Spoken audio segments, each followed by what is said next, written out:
প্রিয় স্বামী, দেখতে দেখতে আমাদের একসাথে পথ চলার 1 বছর পূর্ণ হলো। এই 1 বছরে তুমি আমাকে শুধু ভালোবাসাই দাওনি, দিয়েছ ভরসা, সম্মান আর অসংখ্য সুন্দর স্মৃতি। আজ আমাদের প্রথম বিবাহবার্ষিকীতে আল্লাহর কাছে একটাই দোয়া, তিনি যেন আমাদের ভালোবাসা আজীবন অটুট রাখেন, প্রতিটি সুখ দুঃখে একসাথে থাকার তৌফিক দান করেন।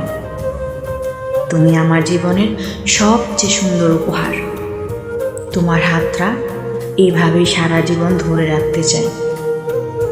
শুভ প্রথম বিবাহবার্ষিকী আমার প্রিয় স্বামী। ভালোবাসি আজও, আগামীতেও, সব সময়।